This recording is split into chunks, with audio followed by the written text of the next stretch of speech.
Okay, we're going to go ahead and get started. We got a lot to cover tonight, so I'm going to get right into the agenda. Some of our, let's see, get the clicker working here.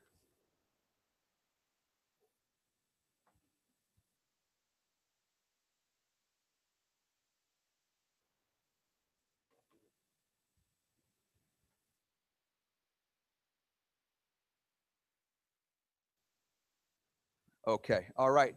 So our objectives for tonight are to review two new options. We have F and G, and we're going to talk a little bit about those here in a little bit about what those are. We're going to have you perform an individual scoring exercise, and I emailed everybody the materials. You may have got a chance to glance at it, but you're going to give each option scoring based on the different criteria, so that you can really focus on these options as it relates to the overall criteria and see how they size up. And that's going to help facilitate the next exercise for you to perform a sticker exercise to select the top 3 on the eastern part of the county and the top 3 on the western part of the county. The way that the options have been evolving is that they can be separated into 2 parts. And so we don't want one option to not make it because you didn't like one side of the county, but the other side of the county was good. So we're going to split them up into 2 pieces and then maybe look at putting them together before we get to the public meeting in December. So we are moving right along in the process. We are sitting right here, November the 2nd. We have one more committee meeting on the 30th at the end of this month. And really, again, this is all preparation in anticipation for the December 14th public information session. And that's where we're going to go back to the public, just in the same format as we did earlier this year. And we're going to share give them a status update, the revised options, the options that you have landed on up to that point. And we're going to have a survey, and that survey is going to be open for the public all the way through the holiday, and it's going to close so in time for us to be able to report, get the survey results, and be back on January 18th, where you're going to finalize your recommendation. I'd like to tonight, hopefully we can get down to 3 options, 3 on the west and 3 on the east, and then and continue to work at it. When we get to the November 30th, maybe we can take another one off and get down to 2 going into that December meeting. That would be ideal, but we'll have to see how they play out. You'll see that some of the options on the east end especially are the same in different options and things like that. But the west end does have a lot of differences between A through G as it sits. Wanted to give you a little bit of some updates since the last meeting. All of the maps and statistics that you have in your packets are all updated with the 17-18 data now. So they all reflect the current enrollment, the 2017-18 20th day enrollment.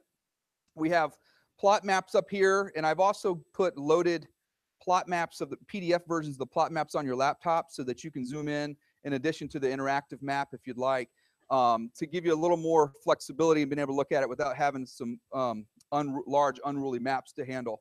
We do have a copy of plots here for you, and there's a copy of plots in the back for the public's review if they want to look at them. All of the planning block data on the plots are updated also with the 17-18 data. In addition to that, we've received some other information that you have requested.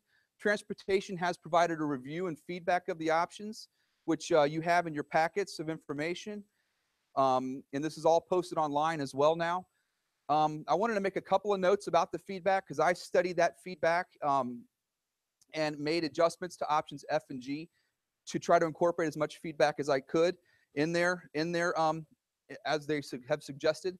A couple of the areas that I did not make adjustments to based on their suggestions were, one was in option F, the Inverness subdivision, which is north of Cuthbertson Road.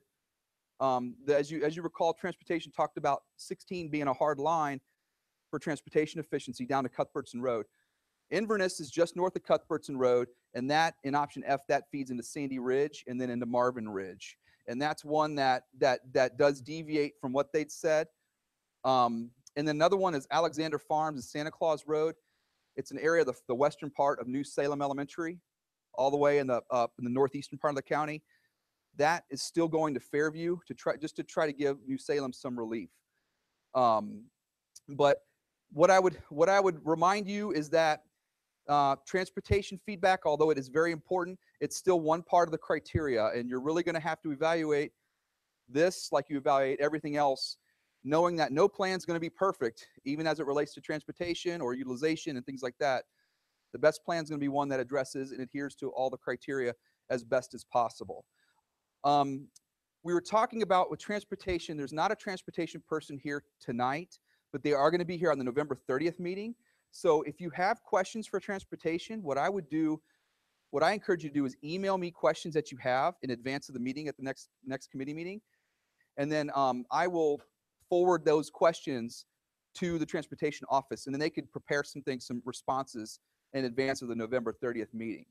So, and if you don't get time to do it, if you have questions coming into the 30th meeting, we can always ask them on the fly. But it would be helpful if you had anything in advance. You can always email us questions that you have for transportation as it relates to some of the feedback that they have provided. Another update is there was a request on a place to view maps in between committee meetings, and the school district have reached out to the libraries, and a large copy plot maps are available at the Monroe, Union West, and Waxhaw branch libraries throughout this process. F and G aren't out there yet, but they're going to be out there shortly. We have extra copies of F and G in the back for public members if you guys want to look at them, but they will be posted out there as the process continues, so the public and even committee members can go study the large maps if they feel it's appropriate. The committee had asked about more information on Benton Heights ESA and how Benton Heights is fed. And they've given us a response regarding Benton Heights. And the response is there's no attendance zone for Benton Heights ESA. However, there is a transportation zone. Students enroll in the UCPS student enrollment via the UCPS student enrollment form, and there is no specific application for Benton Heights. Notice of enrollment is announced on the school marquee and appears to be a first come, first serve enrollment process for that school. And they provided a map of the transportation zone, and this is Monroe, the city of Monroe, and you can see it stretches outside the city a little bit, but it primarily comprises of communities and neighborhoods in and near the vicinity of the Monroe area. So that's how Benton Heights is fed. There is no boundary for it, as you all know. You were also asking about an inventory of mobile classrooms. In your materials, there is an inventory of mobiles per building, and it also indicates the use of the mobile. And when you look at that, be mindful too that some schools absolutely need portables because they're bursting at the seams. Other schools, they're using portables just like the principals spread out into space that they have available. So you'll see some of the spaces are being used. Not necessarily, doesn't necessarily mean they need to have all that space, but they are taking advantage of the space if they have it available. That's just something to note. Maps, another update is maps and data showing areas impacted from the 2014 realignment, as well as historical changes have been provided to you. And this is a map that shows the elementary. We also have the middle and high, the middle high school cluster in your packet as well. And when you read this map, basically everything in the white hatch patterns show areas that were impacted in the most recent realignment in 2014-15. And some of these areas are highlighted on your map. So these are the areas you're hearing a lot from, areas along the Providence Road corridor. We're hearing a lot from areas around east of Newtown, off of Newtown Road. And so, you know, some of those are some of the more vocal areas that we've had a lot of feedback via email and such. And so just that's just something for your information and something to be mindful of. We also provided the recent reassignment history before 2014-15. And the last reassignment was before the 14-15 realignment was 2010-11, and there was a relief for Porter Ridge Middle High. And then in 2009-10, relief for Antioch Elementary and Sun Valley Middle High. And then it goes back even further. There was some subsequent realignment as new buildings were opened. But when we work in districts, if you look at this, given the amount of growth that has occurred in Union County over this time frame from 10-11 to 18-19 or 17-18. It's not, this is actually not bad in terms of the number of realignments that have occurred, given the amount of change that has occurred in this area with home construction and things like that. So just another thing to note, as what I observed as is anybody who was impacted in 09-10, if they were impacted in elementary, those kids would have already been out of elementary school and through the system. And so and certainly by the time the realignment occurs in 18-19, they would have been. And so you know, there has been talk and things of people being realigned 4 times and their kids being realigned 4 times and this and that, but that's not necessarily the case as it relates, as you can see, the history of realignment in this county. There was a big one in 14-15, as we all know, and then here we are in 17-18, looking for an 18-19 school year implementation for this. We have drafted option F for your review. As you had requested, this is mostly a hybrid with A in the west and E in the east. There were some things that I did not incorporate into here based on gathering information and continuing information and further study of the maps. One of them was a note to have Highgate split into Weddington out of Rayview, and I was looking at doing that, but there were some issues with doing that. And tonight, if you feel like you want to suggest it, we can always incorporate it into an option. But I don't have Rayview split. In option F, Rayview feeds into Marvin, and Highgate is realigned with Rayview and Steeplechase as well in this area right off of Providence Road. Splitting just Highgate into Weddington would create a very small percentage split for Rayview Elementary. That's one point. In order to have the notes that you provided to me was a 50-50 split, around a 50-50 split for Rayview. In order to have a 50-50 split for Rayview to Weddington and Marvin, I'd have to extend further west to get some of the numbers that you need to have 50-50. Hunter Oaks is a very large development that straddles Ray Road, and that was one where don't want to take the northern side of Hunter Oaks and not take the southern side, and that would have provided been too many students to create a 50-50 split. And then so you would have to go pretty along the northern part of Rayview Elementary to split this into Weddington. If this does occur, if this does split into Weddington, something else has to come out of Weddington. And so you're basically looking at, in order to have Highgate in these areas split into Weddington and instead of Marvin, you're really looking at having some of Wesley Chapel have to split into it's a domino effect. If this has to come into here, this feeds into Weddington in this option. You'd have to take the eastern edge of Wesley Chapel and feed it into Sun Valley. So then you're ending up with, now you're creating 2 additional splits of elementaries to middle schools. Transportation also talked about aligning with the Providence Road, which we have looked at and adhered to as much as we could in this option. And then finally, if you look at the feedback and input that's coming from different subdivisions, not everybody, there's not 100% consensus in some of these communities to go. Some community members in these neighborhoods have said, we don't want to, we like the idea of staying with Rayview and moving into Marvin Ridge Middle and High.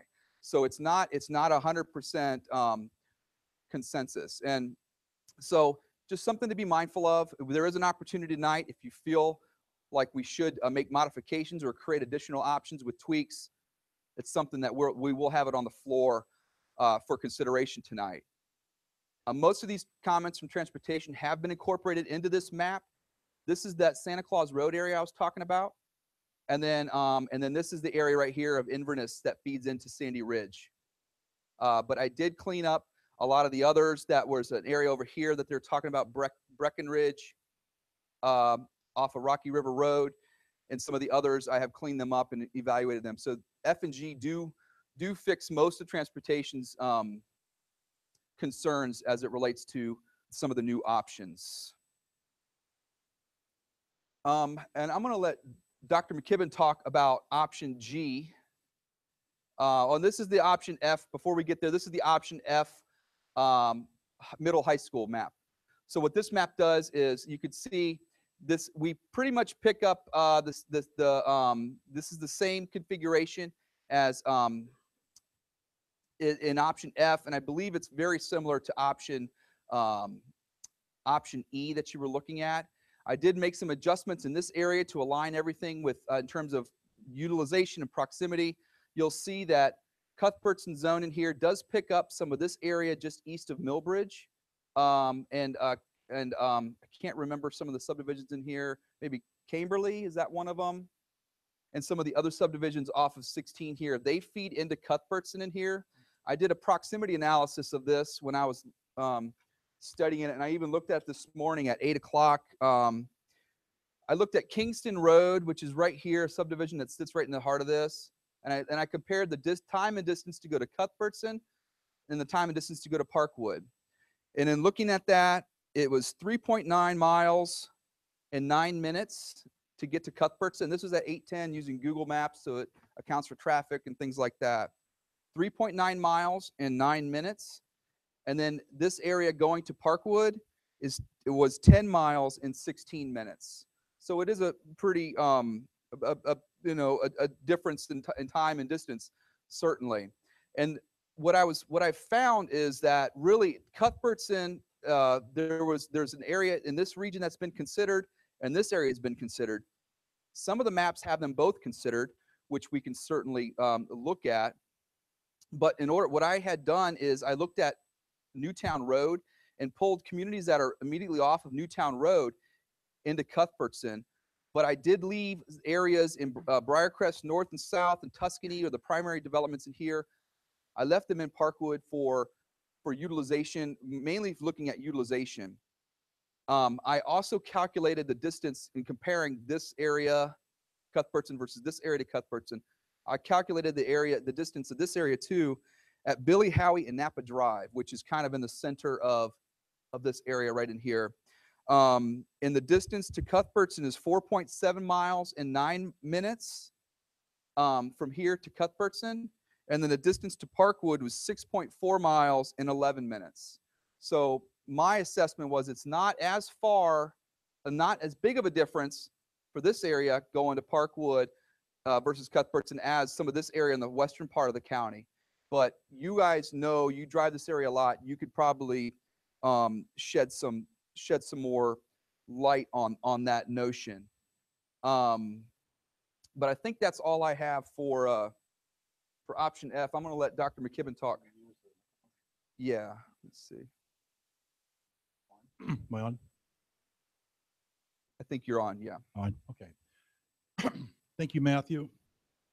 I want to go over some of the logic behind the new option G. And I can get this thing to move. Thank you.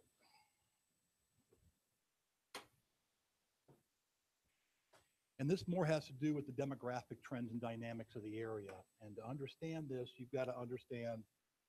Feel that? Yeah. Thank you. You have to understand how the demographic dynamics work. This will take about 5 minutes, okay? Bear with me. It's you know, it's the light. Okay, you have an area. There's no houses.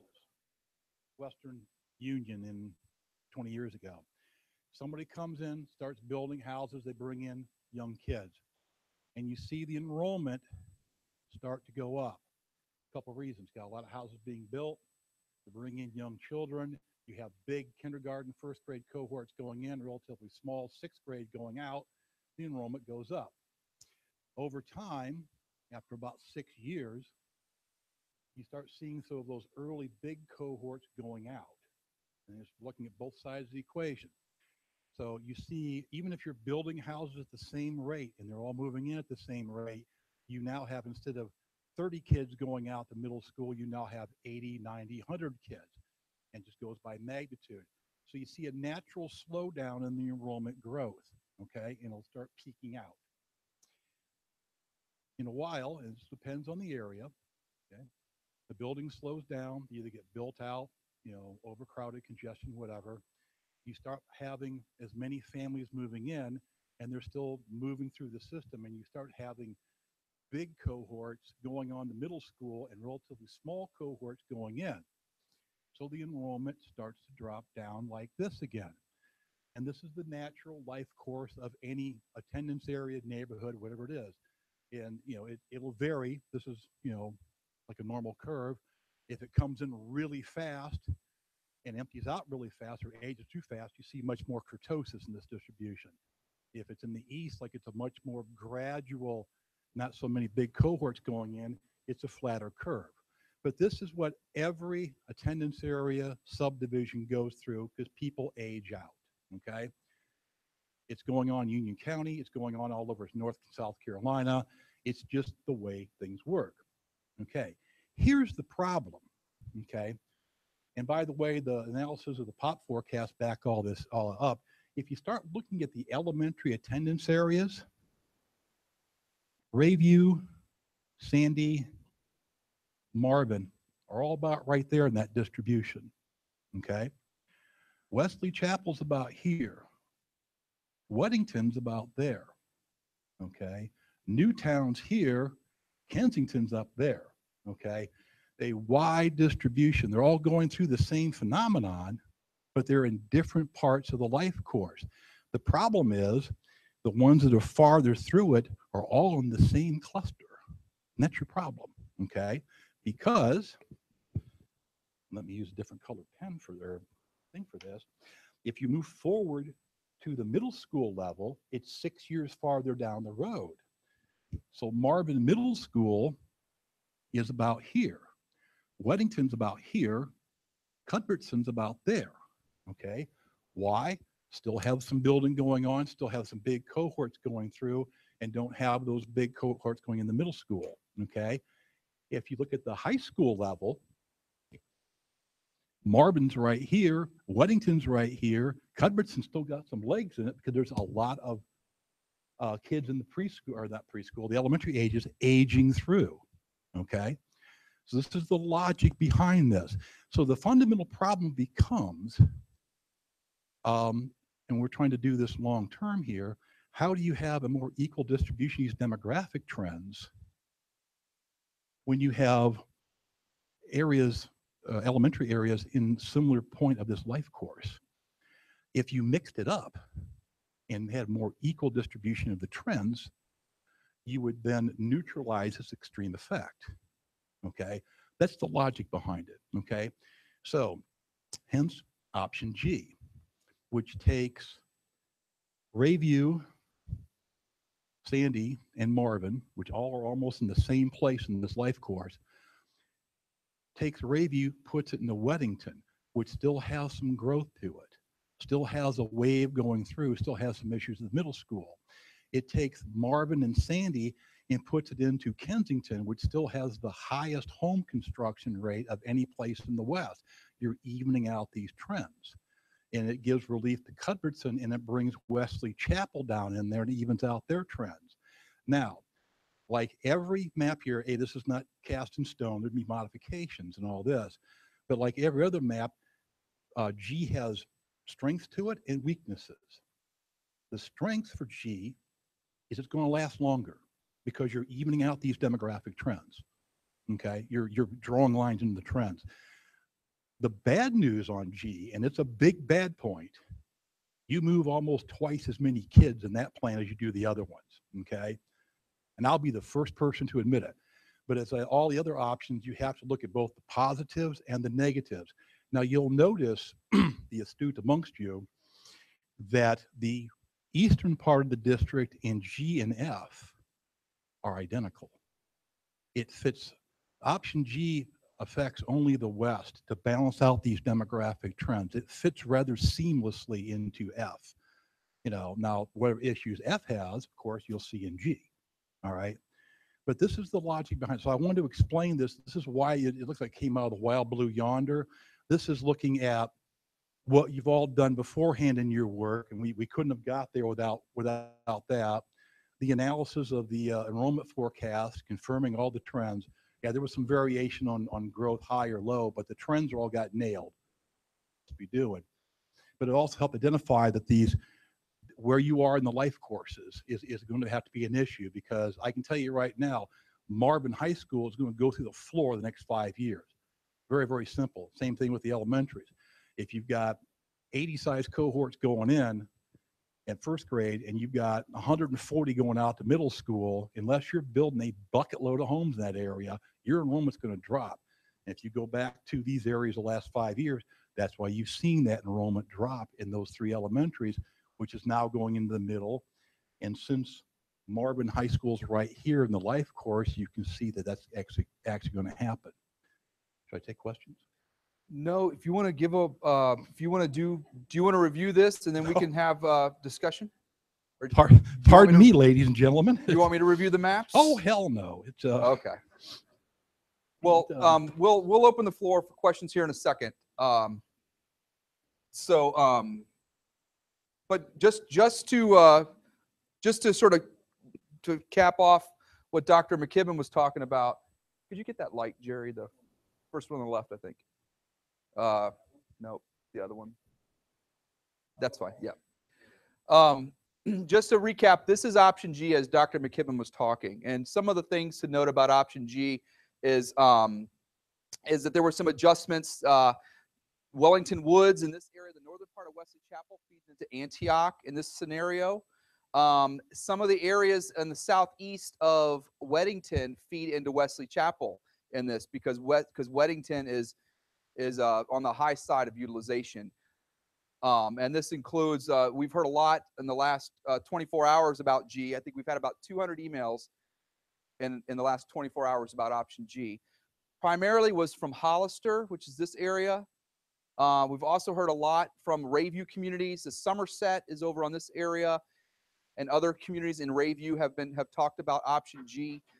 Other things to note about option G that are a little bit different is the Inverness in option G feeds down into Waxhaw, but Inverness and Lawson here, which Lawson currently goes to Waxhaw, feed into Cuthbertson in this option. And there were a little more territory taken out of the southern part of Waxhaw so that this could fit into that.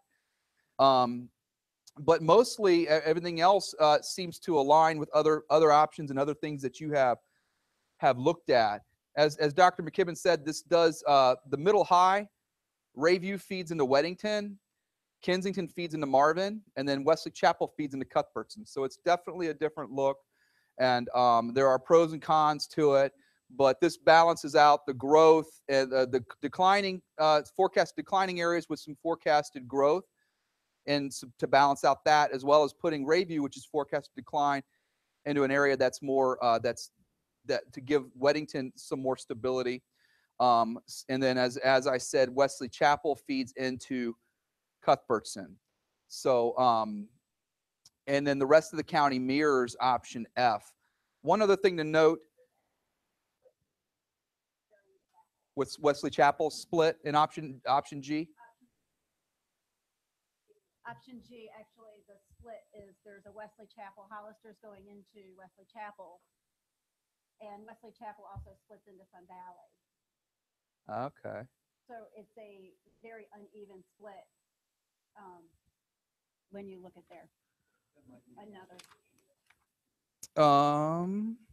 And it is, I believe. Well, Wesley Chapel feeds 100% into Cuthbertson Middle and High in G. It does feed, but this area is split off of Weddington, which we've heard a lot being concerns about proximity to Weddington. But Wesley Chapel does feed into 100% into Cuthbertson in option G. You guys have any other? Do you guys have any comments or questions about committee members about some of the things that we reviewed, F or G, or any of the other materials? And make sure you turn on your the mic so that we can push the button there, and that'll work. I don't have necessarily questions or comments, but a couple of pages of planning block move suggestions. Okay, we're gonna get to that here in a second when you're done with your scoring exercise. we're going to open the floor for suggested changes to the options and have a discussion with the committee. If there's consensus among the changes across the committee, then we will incorporate them into the option. If there's not consensus, then we're going to put an option up, whatever option it may be, with the changes. So we'll leave. If there's not consensus, we'll include it as another option for the sticker exercise. But did you have so? Okay. Sorry. I know you just mentioned the fact that in this G map, you mentioned that Lawson is going to Waxhaw. That's half of Lawson. So you've split the neighborhood in half, and you're split feeding half of the neighborhood to one elementary school and half of the neighborhood to a different elementary school. And if I remember correctly, at the last committee meeting, you told me that you would not be doing that. Well, the option F, as you can see, option F, Lawson feeds into Newtown with the entire Lawson community feeds in Newtown, option F. And yes.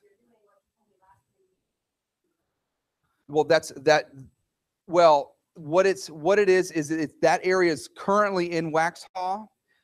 And I don't disagree with you. I mean, when you drive down Cuthbertson Road, I drove down it today. I mean, it's Lawson signs on both sides of the road. So, but it's just something they're currently in Waxhaw. So they remained in there in this option. They weren't impacted. It didn't increase the impacts. And again, it's just like everything else. There's pros and cons to everything. You can see what option F looks like for Newtown. It's on the high side. Newtown's not under 100%. And so, you know, it's just something that if you want to make a suggestion on some of these maps to make adjustments to them, it's something that we can certainly, the committee can consider and discuss. Yes, ma'am. So I had a question in regards to the transportation information that came, and I understand that transportation is only one of the set criteria, but that's kind of what started, it sounds to me, the whole discussion of realignment from the beginning. So one of the big concerns for this western side, while I completely understand what you're saying about the projected forecast, is transportation.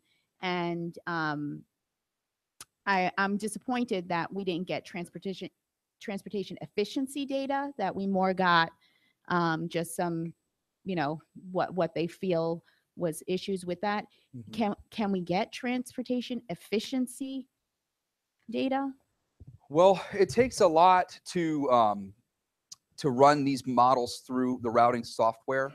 I think that as the options start to narrow down and start to get to a smaller number, the transportation is going to give an even closer look to the options. As it sits now, there's 7 options, and the transportation can't model all 7 and look at routing and busing. But I think as we get closer, transportation will be looking at that. I don't know to the extent of what kind of data they will provide, but I'll take note of it, and it's something that I will pass along to transportation to get an answer from them. Yeah. We're not entertaining comments and questions from the public. This is a committee. Oh, I'm sorry.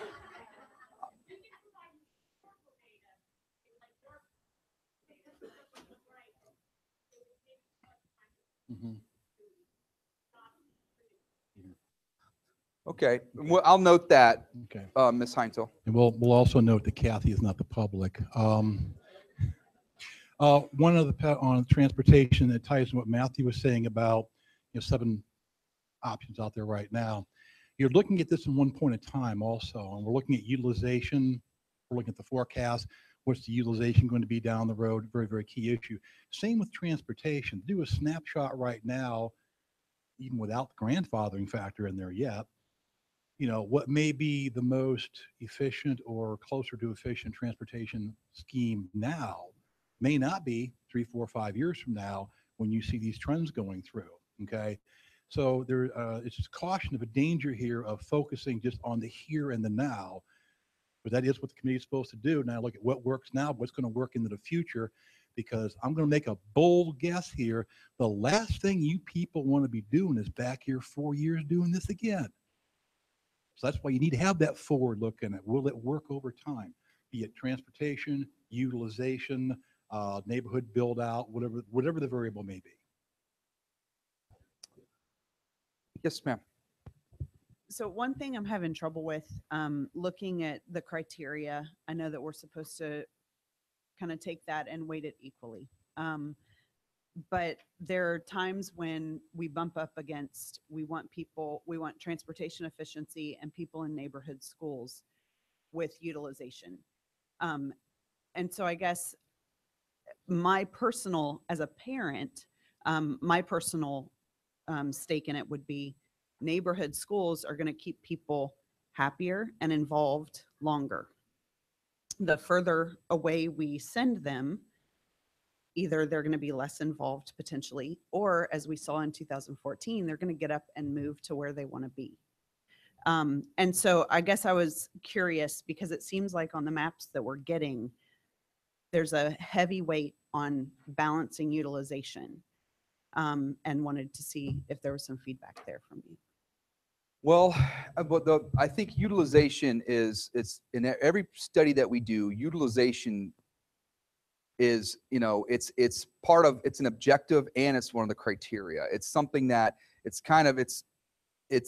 really important not to overload a school as a result of realignment. So we don't want to resolve overcrowding in one school and then overcrowd another school. You're trying to balance out the utilization, and transportation is important and proximity is important. But as you've seen, it's a balancing act and trying to balance both and try to find the best of both. The higher the utilization, the more the school's going to have to rely on portables and things like that. And it's something that we wouldn't advise, looking at having schools, especially if the trend isn't showing decline, having schools be operating, over that 100% mark if there's not any relief in the future in sight. If I may add a small but significant difference there. Very few people changed households after the 2014 realignment. They did not sell their house, move someplace else. Not in my neighborhood. Hang on a second, I'm not done. What they did do was load up your charter schools. That's why you lost 900 students last year with 2 new charters opening. That's a big difference than changing households. I track your housing data monthly. It's not there. Maybe higher than normal, but the big move was the charters, which is why you only dropped 100 students this year. No charters came online.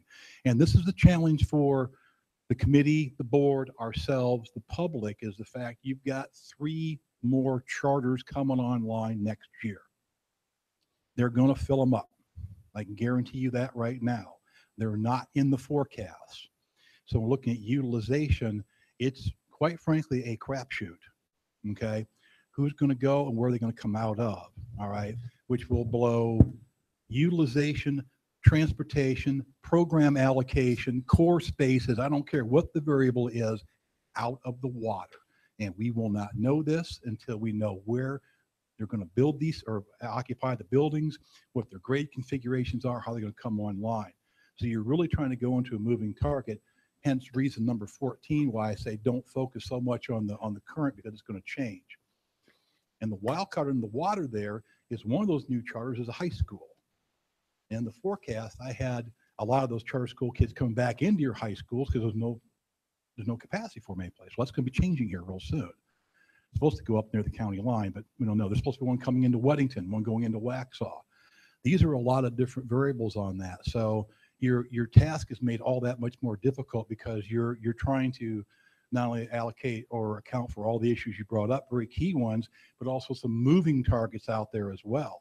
So personally, Matt may look a little differently. I tend to err on a more conservative side that, okay, let's get right what we know we can get right, which is utilization and not split neighborhoods. We'll get back to that one later, by the way. So that's the thing you need to talk about. There are some key issues coming up here next 3 or 4 years that will affect everything we're doing. And I haven't mentioned grandfathering yet. So, did you have a question or comment? I do, and it's really sort of a an ask for help from the group and from the consultants here, one of the major questions I get from the public is, you know, what are the goals we're achieving? What is the problem that we're solving here? And I think it's important for us to clarify that, you know, particularly because we want to make sure that the, you know, as disruptive as the redistricting is, that we're addressing the core problems that we're set out to address. I know that transportation has been listed as one of them, and we don't really have a good, you know, metric to decide whether what we're doing is helping or hurting. And then with, you know, with special programming coming on board, where they're talking about adding another layer of transportation going sort of countercurrent against everything else, that's a whole nother complication to the efficiency of our transportation system. It's really hard for us to judge whether what we're doing is improving it or not. I know that- utilization seems to be more of a number that we can, you know, hang some confidence on. My concern there is that in some of the, you know, poorest performing schools, we're running some of the highest utilization. So some of the, you know, the most stressed and most, you know, schools that need help, they're the ones that are most in need of utilization support. And it may not be something that redistricting can solve. It may be something that a capital plan for, you know, that area could really help. I do know that the objectives, they're in your packets, and they were in some of the early, the background report certainly states the objectives, but it's driven by trying to establish a neighborhood school concept as students as close to home as possible, balancing utilization and addressing imbalances in utilization, and transportation efficiency, and trying to make transportation more efficient. Just really looking at trying to assign students closer to home if possible, and then also addressing building imbalances as it relates to utilization. And it's a challenge to try to see, you know, which plan. There isn't really a metric that's going to say this plan is absolutely the best one, because there's so many different criteria that you have to look at and focus on, and you really have to evaluate everything as a whole. And that's why we've developed a scoring exercise, and we use it in a lot of districts across the country, that kind of helps you look and evaluate, kind of maybe generate a metric so that you can see are there wide differences in the scores of these different options as it relates to those criteria. And on that point, again, you're hitting a moving target, and go back to one of the fundamental things I always say in the forecast. When you build a building someplace, you're stuck with it there for 50, 60, 70 years. You can't move it, okay?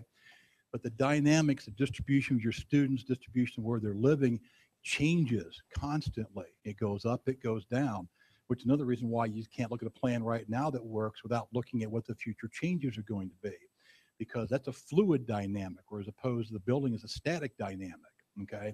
So you're going to have, everybody wants neighborhood schools. I mean, who wouldn't? Okay. But if an area is empty nesting out and there's fewer kids there, you're either going to have to bring more kids in there or ship them someplace else. Matt had a great example beforehand with the prior redistrictings, which actually most of them were just to bring new buildings online. Well, if you're going to plop new building online, you have to draw an attendance area. But there hasn't been I don't think, a county-wide redistricting before the last one until back in the 90s. So that redistricting is to bring more space online, because you're trying to match up that distribution of students with buildings.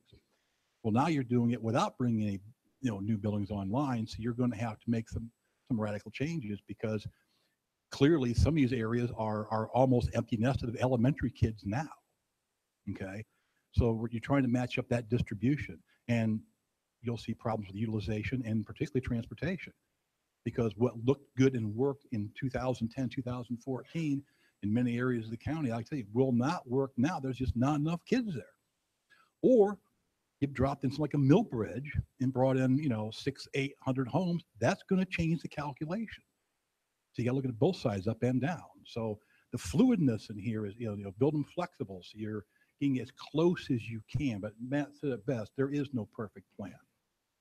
You got to find the least of, I don't know, about 14 different evils. Good luck. Do you have any other questions? I got a comment more so than a question. I think as you mentioned, with the new charter schools coming online and us not knowing really what the ramifications of that are going to be at this point, I would just say caution should be, really the path that we're taking, and making sure that we're doing something that is going to be a consistent factor over a number of years, rather than just rushing to make a decision for next school year. If we're going to know next school year what those impacts are going to be from those charter schools, then what's the rush to go ahead and get this through? Why can't we wait? Because I think most parents would Please, give, thank you. I can't hear him. I think most parents would give the option of sticking with what we have right now, even though it may be imperfect, for an additional year until we see what those impacts are going to be, and instead of just rushing through to make a decision to kind of address some of those. So because then we may be back to that point. If we're trying to hit a moving target and we miss, then we're back here 2 years from now trying to fix it again. The 15-second answer, okay? Some parts of these plan, as they've mentioned before, can be implemented in 18, not a problem. Some can't be going on until 19. By 19, you're going to know, okay? Secondly, we're still in draft phase. We have an idea where you're going. Some of these things are already cast in stone demographically, sometimes planning, things like that. So bring it all online 18. I don't think anybody's thinking about that right now. Between 18 and 19, you probably can. I know, but if we have to have the plan in place for 18 to know where you're going 18 and 19, then the decision's already made. So then you're going back and undoing a lot of the work that we're trying to do for 19, which then you go back to the other side of the equation. Well, all the issues we got right now aren't going to be addressed at all, and you're just supposed to stick with it for the next 2 or 3 years and do nothing. And for many parts of the district, that's just unacceptable also. So inactivity can be just as bad as overactivity. And the target really is, school planning is not easy because the target is always moving. There's always charter activity is going to be ebbs and flows in that, ebbs and flows in development, aging of neighborhoods and things like that. So, building a plan now for a couple years down the road is sustainable, and it's very common for districts to plan. You have to plan in advance of implementation because it takes a long time to plan out changes in bus routing, notifying families, and for the schools to staffing and to readjust to that. So it's not premature. It's something this is really a normal part, a normal timing for a process, given that implementation is going to occur in 18-19.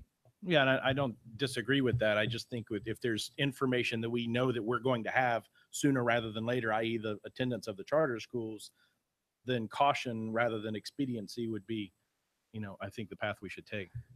Yeah, and I think that some of those charters are only going to provide, if they do come online in the West End. I know there's a couple that have been discussed on the West End.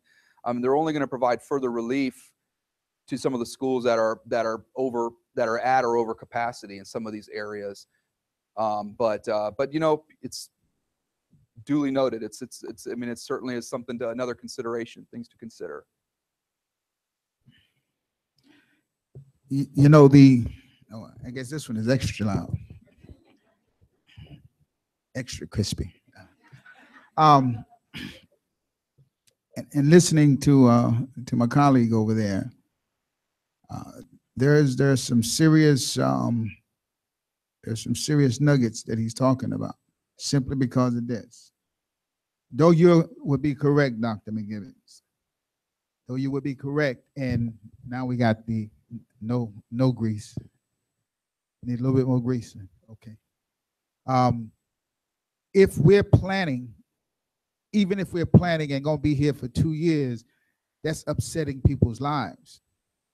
So maybe like a hybrid might be, we don't need to plan for 18, 19, but maybe we need to be looking to plan for 19, 20.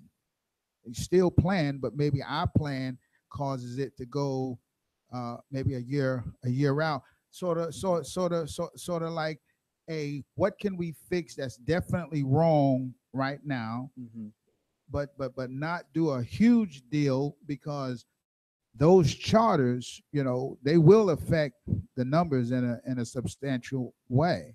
And so, when you talk about 3 charters coming on and one of them's a high school, that's really going to impact a lot of the student bodies, because a lot of people don't want to sell their house. They do want to stay where they are. And if they have an option and the public school system isn't providing that, then they will either move or look at another option, which that charter would provide such an option. Yeah. So maybe in thinking about that, we may want to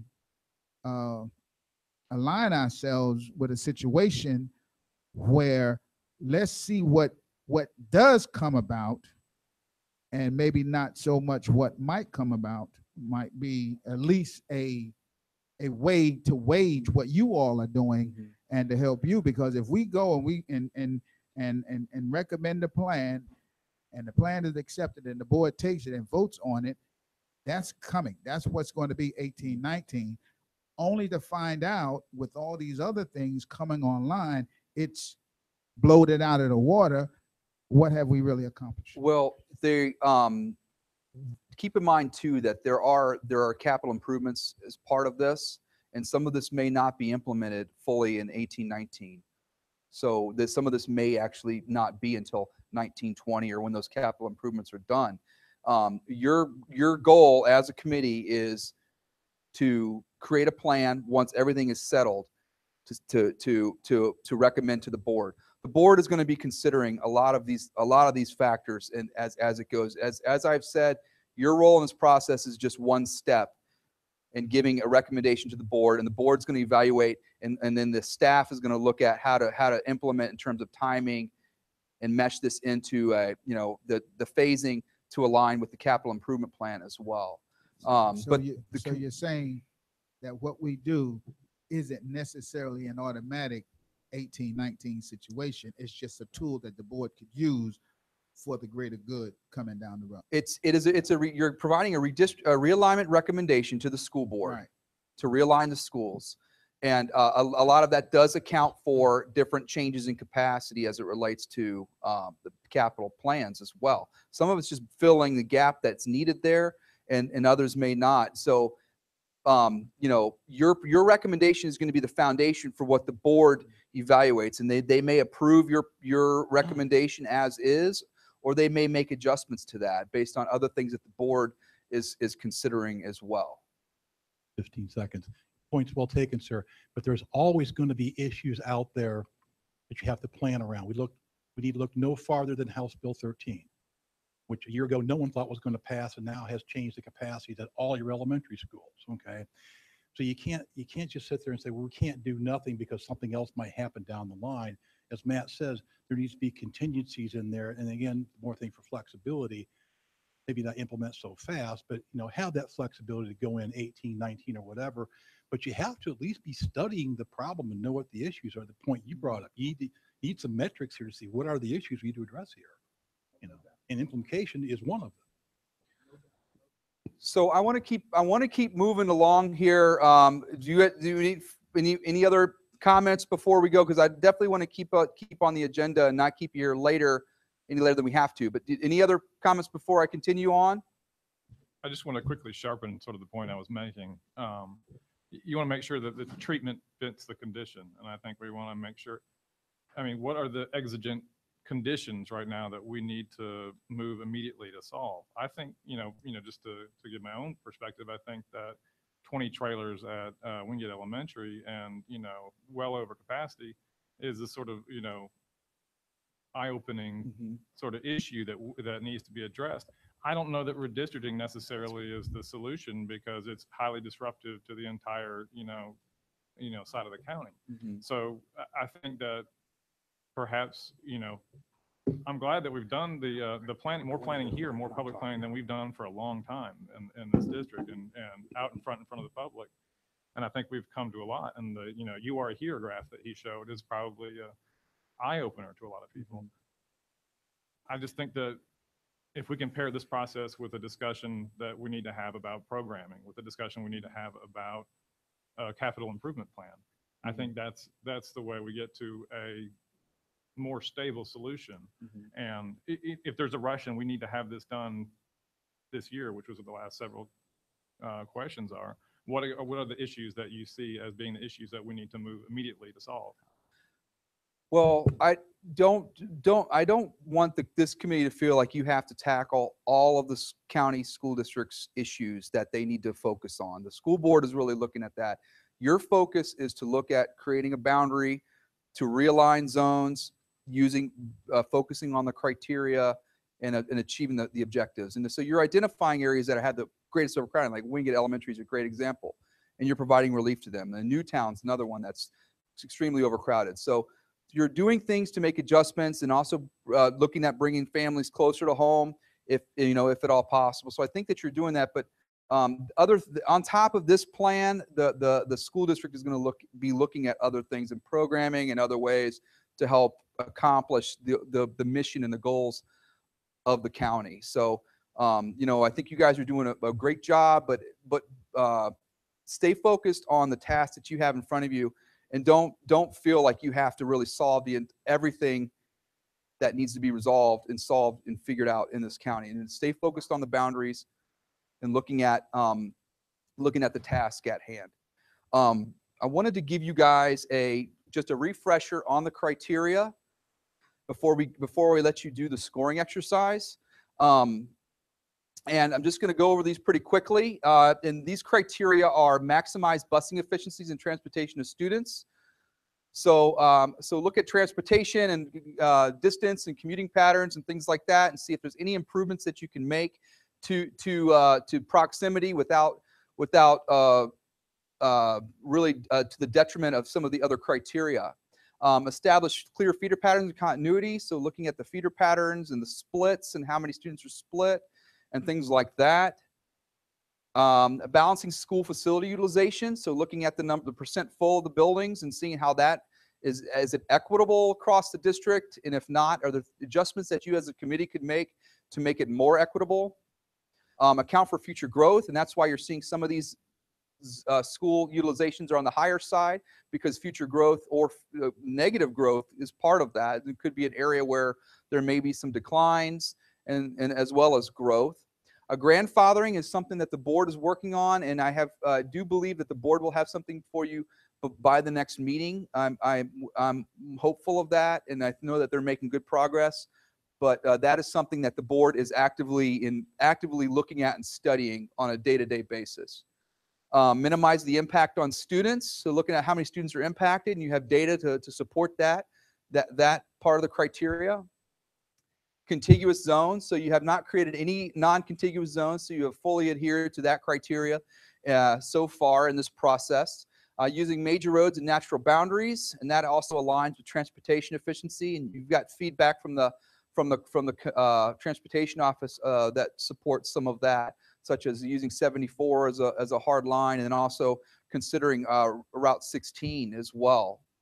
And then there are no particular order of priority, but the best plan is one that touches on all of the criteria as a whole, knowing that you're not going to be able to, no plan is going to be perfect, and you're not going to be able to achieve a perfect balance of address all of the criteria. So with that said, we've given you a sheet. We're calling it option scoring exercises. And what we want you to do is work individually to look at the district. And what I've done is I've broken it into the western part and the eastern part of the county, so that you can look at it, and we don't want one to get ruled out because one side of the county is bad and the other side may be something good. So really looking at breaking these county into two parts. The western part is Marvin cluster, Weddington, Cuthbertson, Sun Valley, Parkwood, and I included I say Rocky Ridge, it should be Rocky River in there. And then in Rocky River, the reason I include that in there is because it's in play in some of the western considerations. Some areas are moved in or moved out. And the eastern part includes Porter Ridge, Piedmont, Forest Hills, and Monroe, with the balance of Monroe, not including Rocky River. You'll notice that I've provided some references here and where to look at. So when you're looking at utilization, you're looking at each of these criteria, and you're giving them a score from 1 to 3. 1 means that it at least meets the criteria. 3 means it's the best. It does a really good job on a scale from 1 to 3. 2 means it's addressing it, but it's not the best, not the strongest. So when you work through this, score them on 1 to 3, and then you can total up your scores on the right side to kind of see, do the options, is an option rising to the top, one versus the other. you may see that, they may balance out the same score, but some have different strengths in some places or others.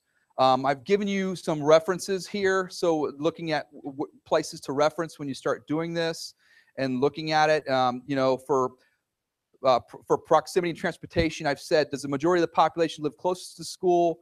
Could students attend another school closer that has space? Are there adjustments, minor adjustments that you could make to make it even better? And are the zones designed to have efficient bus transportation as possible? The natural boundaries, are they following major roads? Could boundaries be easily described if you had to explain them to someone where they follow? Impacts, you have impact tables, so that can be pretty quantifiable. And future growth, does it proactively look for growth or decline in enrollment? Feeder pattern split tables can give you some information on feeder patterns. And then, of course, the utilization tables. And do you guys have any questions about the scoring exercise? Okay, well, I'm going to go ahead and let you get into it. And when you're done, then we'll move to the next part of the meeting. So I'll give you some time. You guys can work through it and look at them and look at generating scores and see what you have, and then we'll work to the next step.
Yeah, that's what I'm.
But they all, don't they all, oh, you just looked at it. All right, I looked at that. They all look good.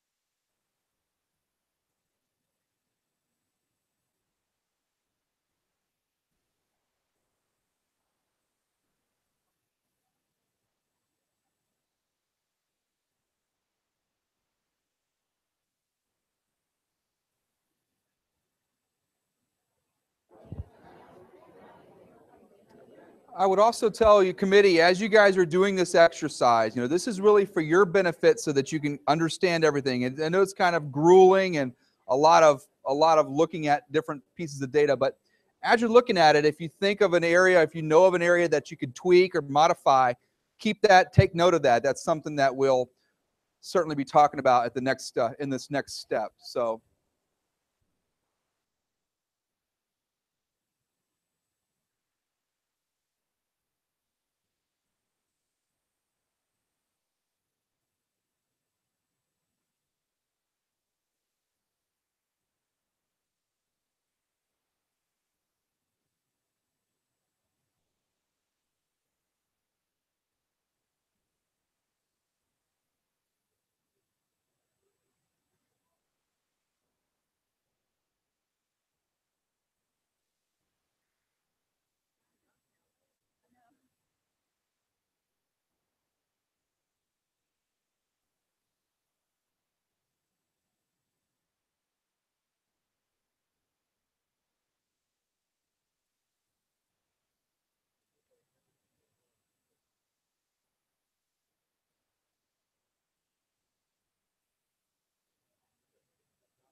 I think at 7:30, we're going to go to the next step, okay?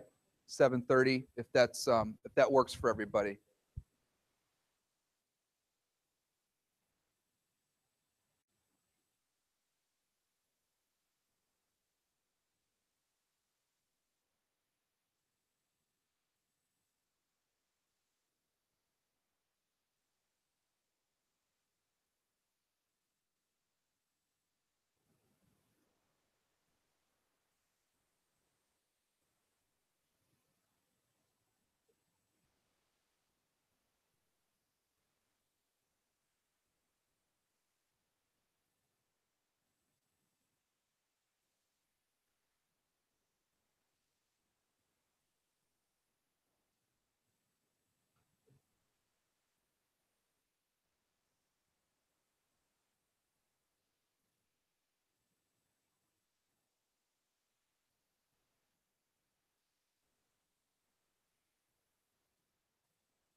Okay, how are you guys doing? Do you you know, I know that this is an exercise. It could probably take a couple of hours for you to do, and you know, I'd sent this to you last week to kind of just get acclimated and look at it. Really, what this is intended to do is to make you look at all the different factors, the different variables, not just focus on the map and which areas are being moved, but also to focus on the numbers and see how do the numbers size up to each other, and how do the impacts look, and the feeder pattern splits.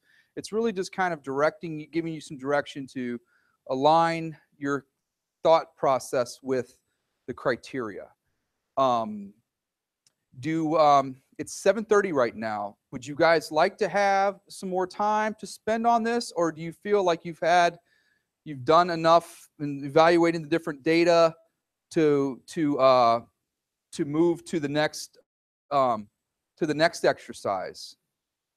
Does any committee member need any more time? Do they like to have more time to explore this as it relates to some of the scoring and evaluating the options? Okay, well, if not, what I'd like to do is, before we start going and looking at picking the best 3 options on the west and picking the best 3 options on the east, I want to open the floor to the committee to give any suggested changes to any of the options that they may feel better adheres to the objectives and the criteria. And then once they make that suggestion, or once they bring those suggested changes to the floor, I want the committee to consider those changes and to make sure that we have consensus. If there is consensus among the group, then we will just say option A to the west will have noted changes, and I'll note it on a chart. If there is not consensus and the committee does not agree, then we'll keep the option as it is, and then put another chart up that says option X with changes, so that we can see how the committee feels as a whole. Does that make sense? So I'm only going to make a change to an option as it sits now if there is consensus among the group. If there's not consensus among the group, then it's going to be option A, if that's the one, and then option A modified. And so that when we get to the stickers, we can see how those play out. So I know that you guys you guys spent some time today doing some homework and looking at making modifications to these options. Why don't I give you guys the floor first, since you have marked up some maps, and then we'll open the floor for the rest of the committee to look at the other adjustments. So why don't you guys go ahead and take it, and you can bring the maps up here and talk. And which one do you want to start with? E? Okay, so let's start with option E.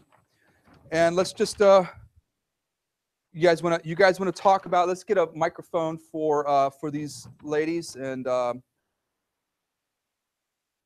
you can kind of point out some of the changes and adjustments, and talk a little bit about your, if you've done the research in terms of the numbers, and if the numbers balance and things like that as well. So we just did a little homework at the library today. And so we just had a couple tweaks starting in the east, trying to really have an equal utilization, because there are so many schools on the high side that are Title I. And then there's also this transportation area that was on their list, Lake Twitty. So they wanted to be actually in Wingate. So we shifted that area back to Wingate, where it was before. This was the Unionville area that we got a lot of emails on. So we shifted them into Unionville. New Salem area that was in New Salem. And then this area here, we just shifted to Marshville, because the Marshville had 94%. The others were like 95%. Yeah, and so that way it would be equal. It would alleviate Wingate. It wouldn't put Union too high, because they were at like 102, and that's a really smaller, older school. And Rockrest is actually the newest out of all of them. So we felt like if that was a little bit on the high side, they're dropping 4% next year, and then another 4% the year after that. So we thought that would work. So that's That's in the east. And then this was a transportation that was on our list. They said that one trying to head towards Sun Valley would be a traffic nightmare. So we took that transportation recommendation and kept them at Rocky River Elementary and Monroe. And then right along here, this particular neighborhood, I mean, it's at its fourth closest school. And so we made these three stay at Rocky River Elementary where they currently attend, and then they would split feed. It would end up being probably almost 300, 250 maybe.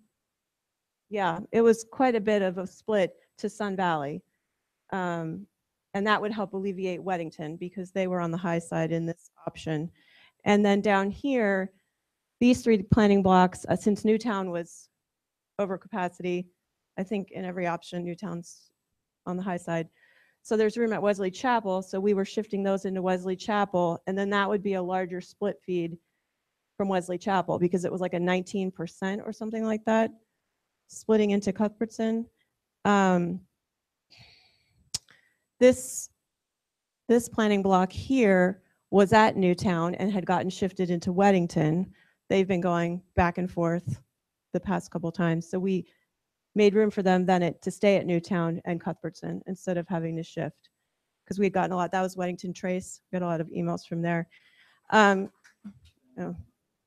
And then the only other thing is because of Kensington being at 103%, I think Millbridge has 1,000, maybe 900 homes left to build. So how many? 800. This bottom area is future. They haven't started building yet, and it has an entrance. We thought about the bottom area where nobody currently resides.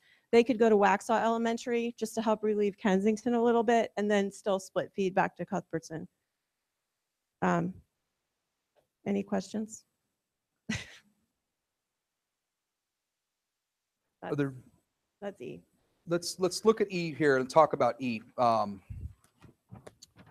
about the adjustments that have been suggested. Starting on the eastern edge, the areas, some of these areas sent to. Is there a clip on this? You want to hold it, please? Thank you. So areas, this was moved out of New Salem, and this is picked up in an F and G as well. This is moved back into New Salem, which you have indicated here. Are there any committee member opposed to that adjustment? F and G, it does the same, and it still gives New Salem relief, but it doesn't overload them. That's where they currently go. Is anybody opposed to that? Okay, so that one we'll keep as I'm going to circle them if they are good. These areas moving into Marshville, out of Unionville. Is anybody opposed to that? And that would be 31 more students into Marshville in option E. So if you look at the option E numbers, it would add 31 more students to Marshville Elementary School. Which Marshville in E is 431 in a 460 building, so it put them right at 100%. Is anybody opposed to that adjustment?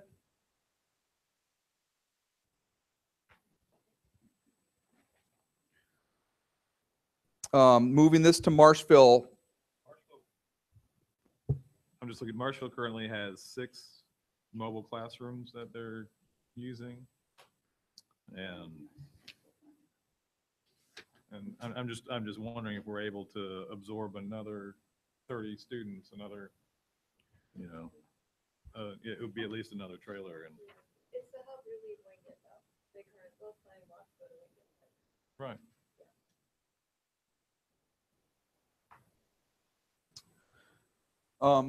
So on that note, this would come to Marshville.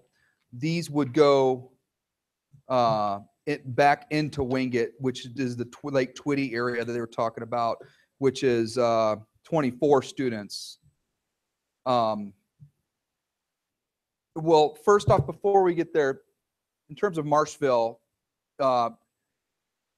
do we not have consensus? Do you feel like they should be left as is, or should we add those back into Marshville? Yeah, sure.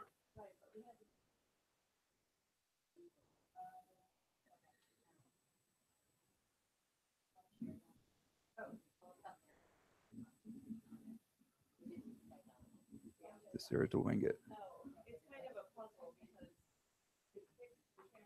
Put the microphone, yeah.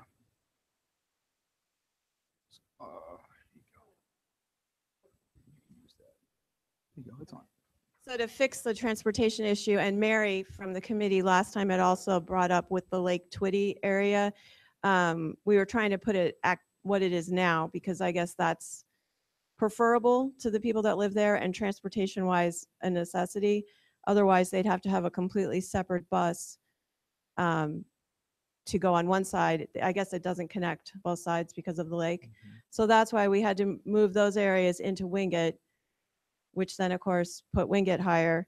And so we shifted a little into Marshville, which drops 3% next year. So it should put it, a little bit lower.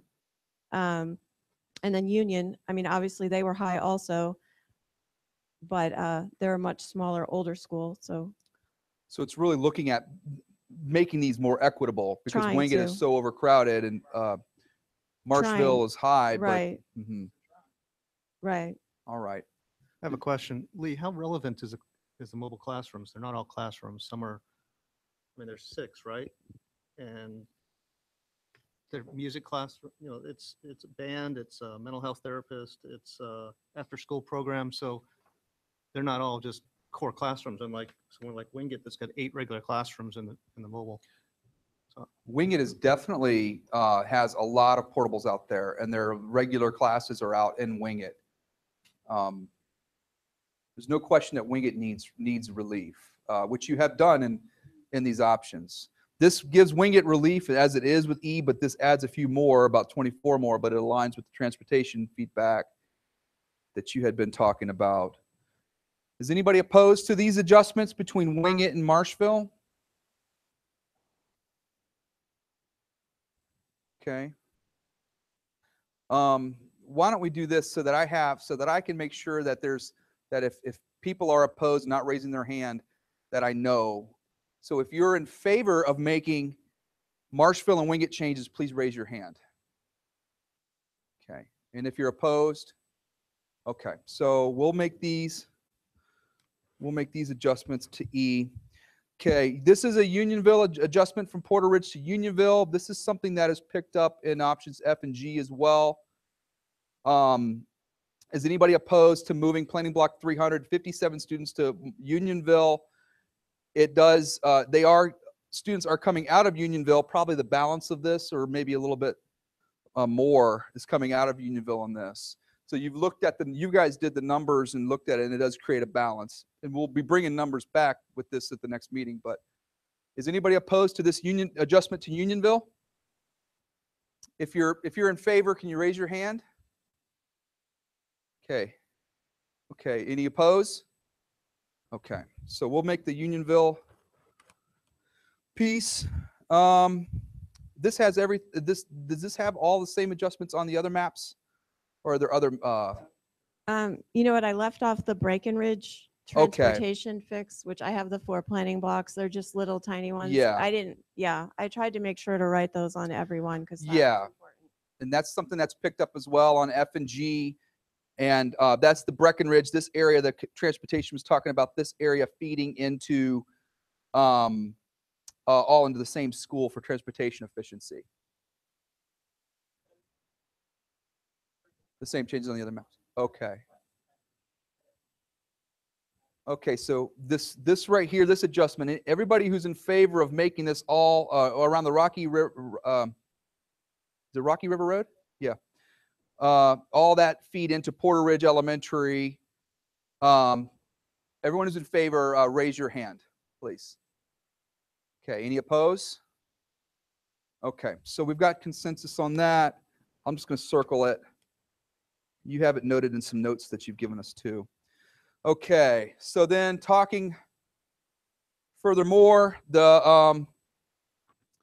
this is an area, 2 areas here. I know one is called St. John's Forest. I can't remember the other subdivision name. Villages of Wesley Chapel in Hampton Meadows. Okay, so they're talking about these right here feeding into Rocky River Elementary, these 3 right here. And then they would feed into Sun Valley. Is that right? They currently go to Rocky River, so they'd be staying where they are, but That's then they right. would just split feed into Sun Valley. Okay, so they currently go to Rocky River, but then they would split feed into Sun Valley.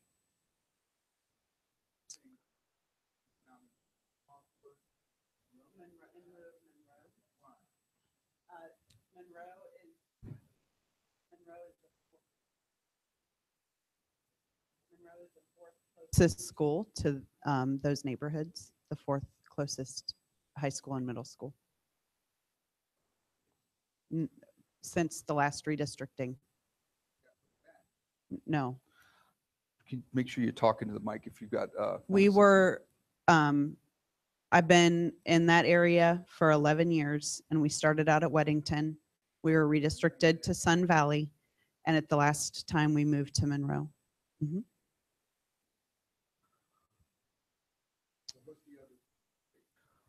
St. John's Forest. Oh, They would feed they currently go to Rocky River. So in this option, they get adjusted between Shiloh and Wesley Chapel. 2 of the planning blocks. 1 planning block stays in Rocky River. In their suggestion, they would all stay. This would all stay in Rocky River, like they currently are. But the change would be they would feed into Sun Valley Middle and High instead of Monroe, for transportation proximity reasons.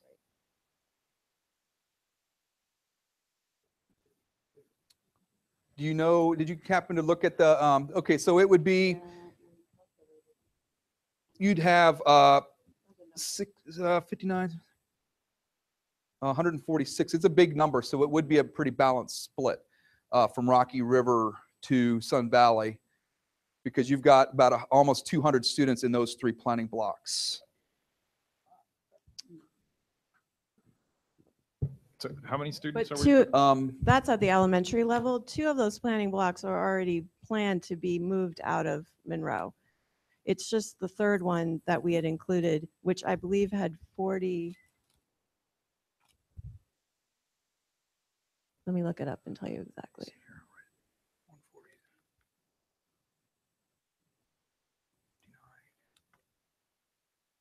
238 total students. So it had 39 middle schoolers in the 3rd planning block, and it had 46 high schoolers. That's just in the 1 additional. The other, and even in that plan was, the other 2 were already slated to be, 1 was going to Sun Valley, and the other one was going to Weddington. the other thing on this map right here is currently Monroe, and has slotted to change to Sun Valley. That was one thing that the transportation flagged as not a good way to go. And so that would move those, not to go to Sun Valley. Not to go to Sun Valley. Right, but and to- so but- that one would move back To into Monroe. Okay.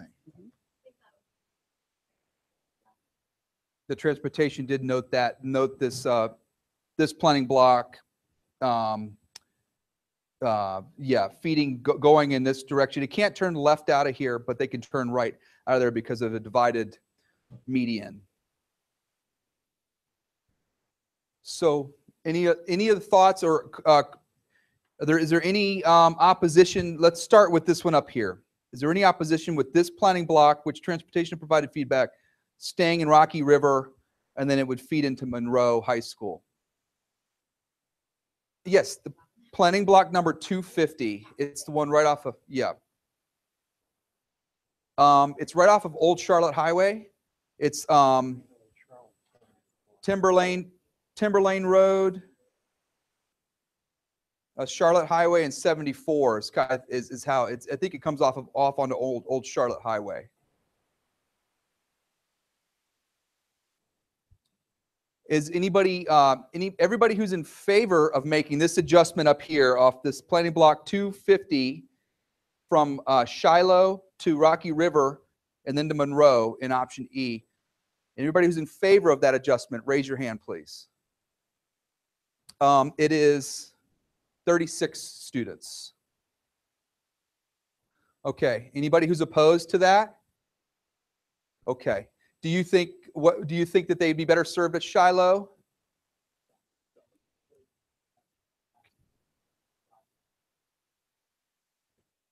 Choice then, but I think you can get there. If you're talking transportation, you can do Old Charlotte Highway or Rogers Road. So you can't use Old Monroe as a crutch. Plus UA, that's by UA, and UA is closing. They're going to move their campus. So that's where the majority of that traffic is anyway.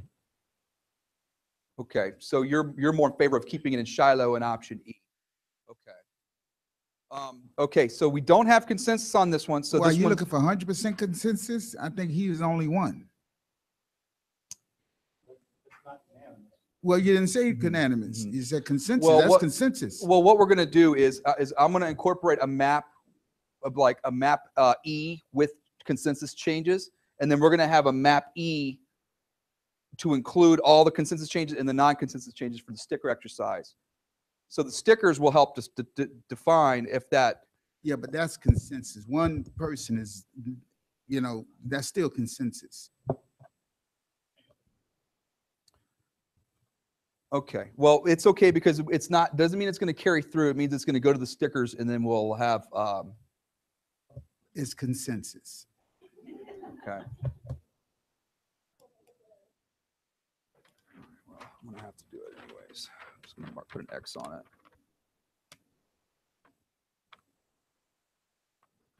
Okay, what about the adjustments down in this section, planning blocks 256, 419, and 255? Staying in Rocky River where they currently go, but then feeding into Sun Valley. That's 238 total students. St. Right. John's Forest and some of the other subdivisions adjacent to that. Everybody who's in favor of that adjustment, raise your hand. Okay. Okay, and everybody who's opposed to that option, to that adjustment? Okay. So we'll keep that one in. Okay. All right.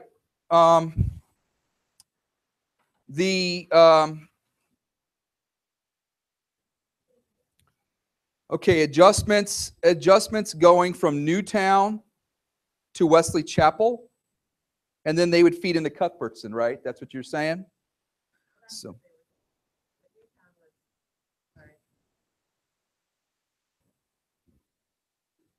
Newtown was at 116%, so we were trying to relieve Newtown. Okay. So it would move 133 out of Newtown, which would help with that utilization. And then Wesley Chapel was only at 81%, so we thought that Okay. would help. that And also, you're utilization. taking some area out of Wesley Chapel in that. Right. Okay, so in this area, these are planning blocks 84, 85, and 425. And these are the, I think this is like the Briarcrest North and South and Tuscany, I believe. Your computers went dead? Yeah, we'll, if UCPS could go grab the IT support, I think he's in his office. Somebody from UCPS that we can get the laptops relogged back on. Not a committee member, preferably. Okay, we got it. There's one over there that we can, thanks. Thank you. Kind of move the mouse around every once in a while, maybe. The power? Okay. Okay. So everybody who's in favor of moving this area that I mentioned, the planning blocks 84, 85, and 425 into Wesley Chapel, and then feeds it into Cuthbertson. Everyone who's in favor of that adjustment to option E, raise your hand. Can you hold on a second? Oh, yeah. Hold on. Yeah. And what's the distance between the two? Because they're already going to, so I agree with the split feeding, but they already go to Western Union and they were just redistricted a couple of years ago. So I just want to know what the distances are for those elementary school kids that might get moved again. In terms of, you look at it on the map, it looks fairly equidistant between Western Union, which is where they currently go, and Wesley Chapel. In terms of middle school, it's closer to Cuthbertson than it is Parkwood, but this is the area that I did the.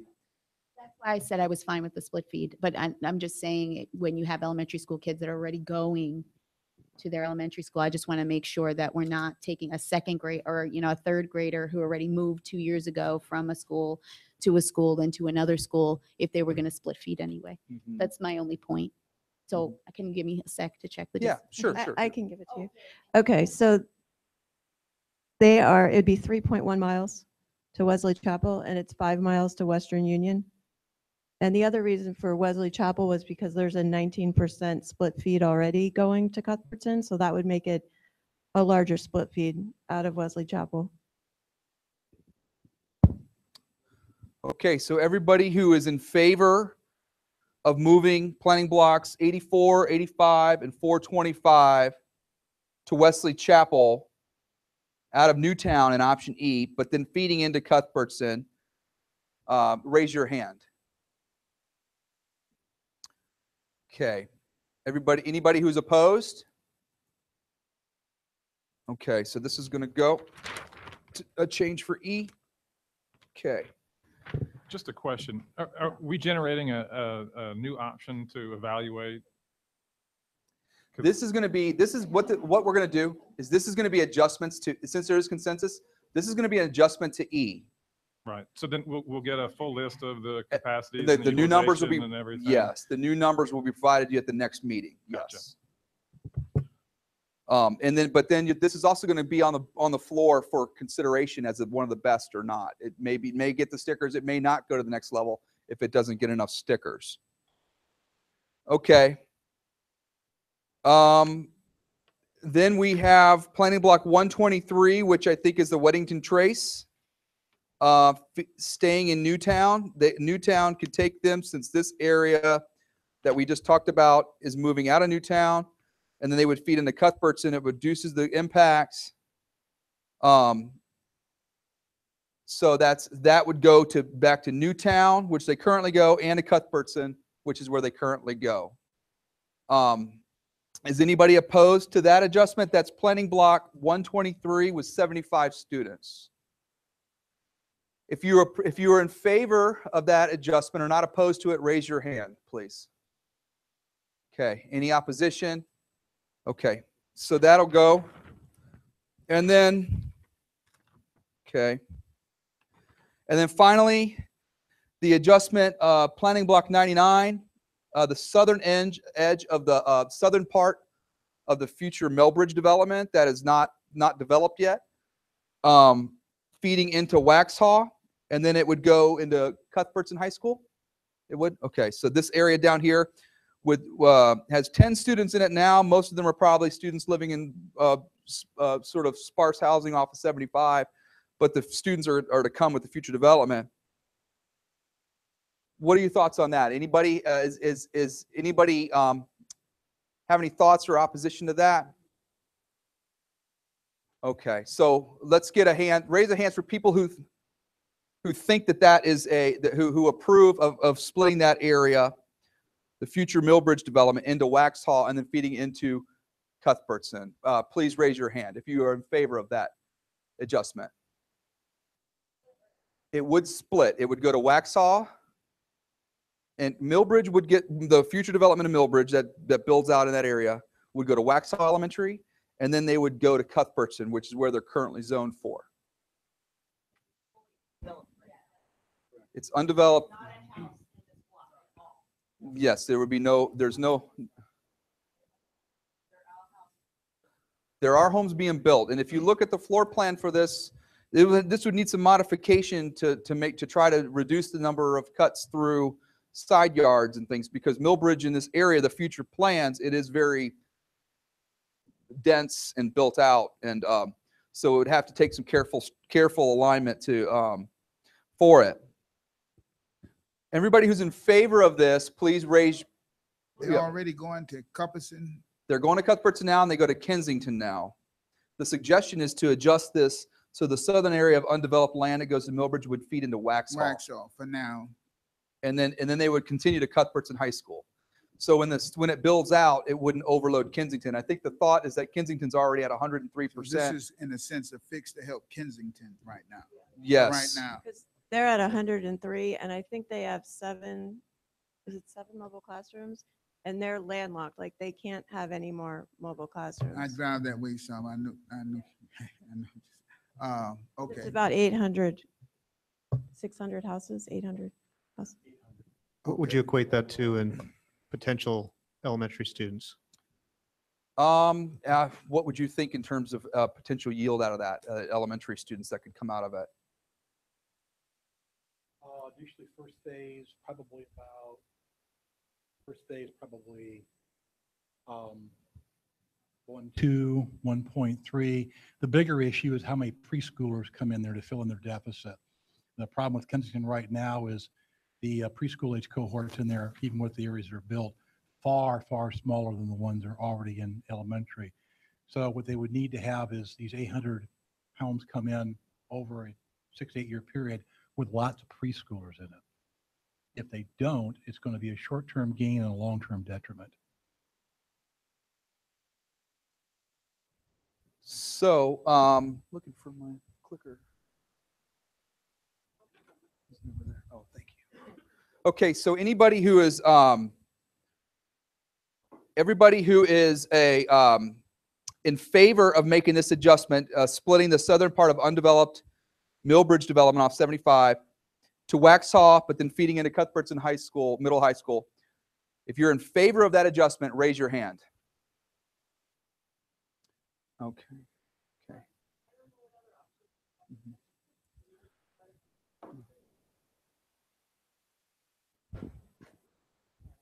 I don't know what other option we'd have for Kensington. They're at 103% this year. I mean, there's only growth probably happening, and there's really no other neighborhoods to move out. No, I think the heart is good, but beyond is the problem, because eventually it's going to build out. It's going to build out. So and age out. So I think that's the only concern. And this goes to what started earlier about, fixing what we can fix. So this was short term it, but then, you don't want to lock those families that come into that, you don't want to lock them in. But it would definitely fix it for now. The pros are that you're relieving utilization of Kensington Elementary, and it's an immediate. It's going to be an immediate, because when the development occurs, Kensington. They won't feed into Kensington. The cons of this is that you are splitting a neighborhood, which is part of the criteria, and the way it's designed, the way that development is designed, that line will go down the side lots of properties, and so you will have kids right next door to each other going to different schools. But or you could leave it and then cap it if it gets out of control. I have one other question. Sorry. What are the new homes supposed to go for? Like, to just make sure what's the price point to make sure they're 300-400? 300 to 400,000. Hey, Matt, we could sit here and go back and forth on this one all night. I think, can we table this for now? Because it is not like imminent at this point that we Okay. need to make this decision.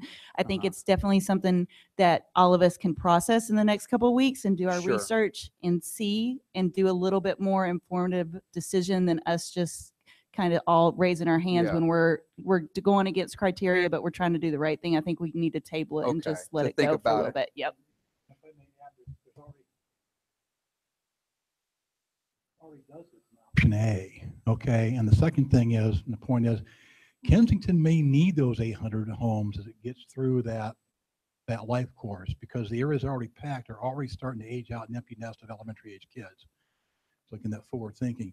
But if you don't like this or you do like this, you got an option A already to vote on. It's in there. So I think you can go ahead and ask right now. So let's, I mean, I think I'd like to, certainly note the good suggestions that we've done here. I think we may have Yeah. a flawed, backbone to work with here. I've heard Yeah. a lot of community concern about E and bringing Parkwood down to 63% sort of on Mhm. life support. Mhm. So there's flaws that are in this option, but I think that the sensible moves that we've done there will carry on to any number of options that we can yeah, look at. absolutely. Because these are the same adjustments they had talked about for the other options as well. So do we want to just hold, because we can do this again at the next meeting. We're already at 8:06. Why don't we just hold on this adjustment and think about it. It'll carry on with E as it sits now, and then we'll hold. So that is all the adjustments for E.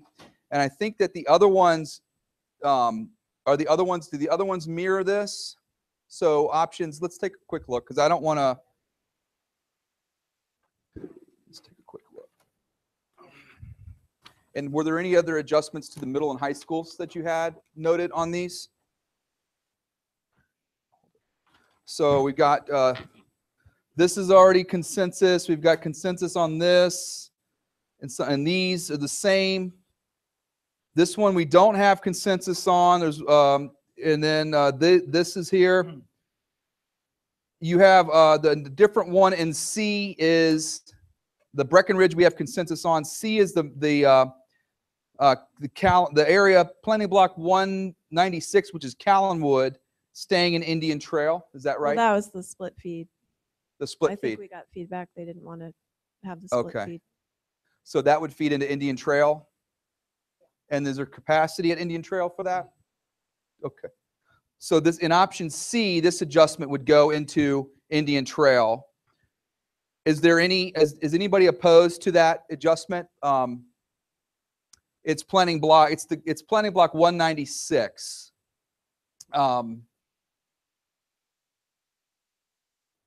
If you're in favor of that adjustment, moving that instead of having it feed into Antioch, have it feed into Indian Trail, raise your hand.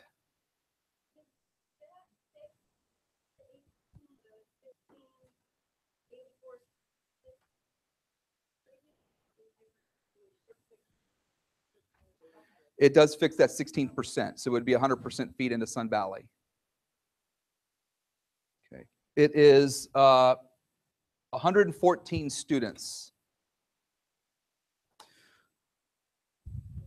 Which elementary are we going to? Indian Trail. Okay. So it would take Indian Trail over 100%. There's 543 in option C. It would take Indian Trail to about 665-ish.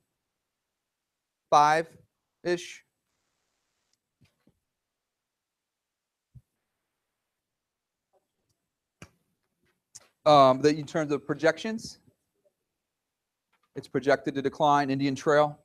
And it would help Antioch because they're at 100% and they had quite a bit of growth this year. Yeah. Mhm. Okay. Okay, so this adjustment right here, bear with me, guys. We may not do the sticker exercise tonight. We may bump that to the next meeting. Yeah. We have to do the sticker exercise tonight? Yeah, okay. Okay, let's just, if you guys are okay, please bear with us. And this is a grueling night, but we got to get this done. This adjustment, if you're in favor of this adjustment to Indian Trail for option C, raise your hand, please. And if you're opposed, Okay, because it would take, okay. It would make Indian Trail overcrowded, and it would give space to Antioch. So this seems like a split on this one. So I'm gonna put next on that. Is that split in E? Because if that map gets eliminated with the dots, then this is a moot point. So I'm just asking. Yeah, in E it's already resolved. It's in Indian Trail. Right, that's my point. So shouldn't we Yeah. do the dots and then see what happens? Well, what I want to do is make sure that I vet all of your considerations before we get to the narrowing. That's what I'd like to do. Then we've got, so this area right here is feeding into the Sandy Ridge and Marvin, that's already there. And then you would like the Lawson piece to feed into Newtown? Okay, so okay, Planning Block 30 feeds from this Lawson area that feeds into Waxhaw, feeds into Newtown. Planning Block 30 with 61 students. If you're in favor of that adjustment, raise your hand.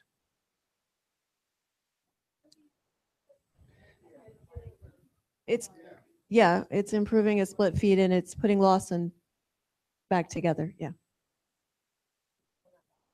Yeah, and you're also taking students out of Newtown, and so I think that with this adjustment that we already talked about, so they would have some capacity to absorb that. Everybody who's in favor of moving the Lawson area in option C to Newtown, raise your hand.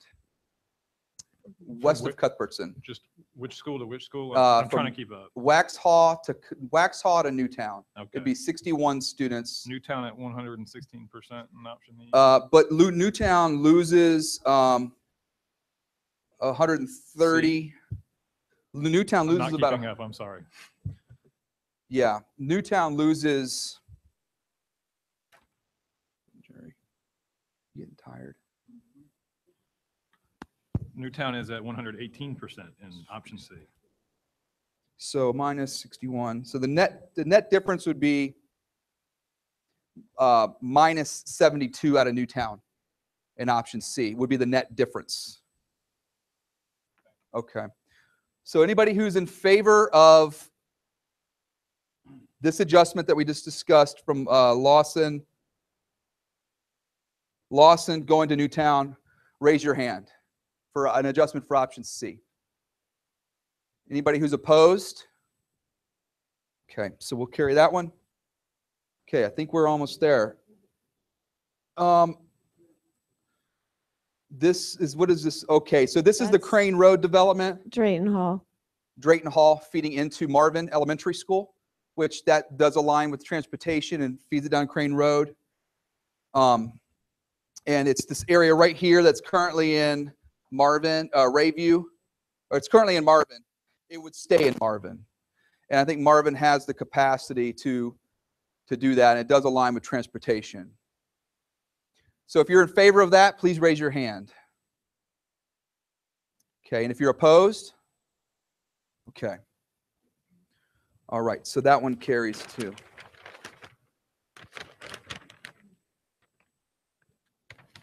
Okay, and then we're going to hold on the cut like we discussed for Millbridge. Okay, and then I think the other one, just make sure to be thorough here. Okay, that's picked up. We've already got this picked up like we discussed. Unionville, this is one that we didn't have. Yeah, okay. And then we had this already. I'm just reviewing all the same adjustments that you've already agreed upon. The difference with Breckenridge. this one is Hunter Oaks was split in this option, so we Okay. put them back together. This This is is map B. option B. B. Yeah. Okay, and then there is capacity in Rayview to do that. Well, because then the two planning blocks on the other side of 16, we put those back at Antioch. Okay. Bromley, and there's another little neighborhood next to Bromley. Yeah. It's these two. Bromley and Providence Forest. They were at Antioch. They're moved to Rayview there, and we put them back at Antioch so Hunter Oaks could be combined together again. Okay. So in this would feed back into Antioch, and then this would, Hunter Oaks would stay intact and not be split in option B. Is everybody in favor of those adjustments? Raise your hand, please, if you're in favor. If you're not in favor, if you're opposed, raise your hand. That option didn't have Highgate in it, did it? Highgate feeds into Rayview in this, and then it feeds into Marvin, Ridge, Middle, and High in this option. But not in this change we're talking? Okay. Right. Highgate sits right here. Right, right. So they wouldn't be affected in this change. They would stay where they are in option B. They for the option B, there would be no adjustment to Highgate. Okay. So I think that we have, can you raise that, please? Raise that. One more map adjustment. Yes, yes, yes. Say again. Okay, let's look at map G. It's over there on the center table, Jerry.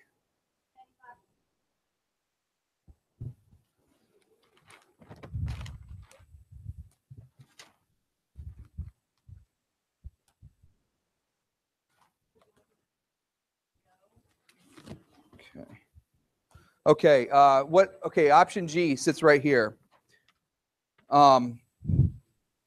It's the one neighborhood you referred to, Hollister, earlier. Okay. Planning Block 136. Yes. It's 1.2 miles from Weddington Okay. and 4.7 to Cuthbertson.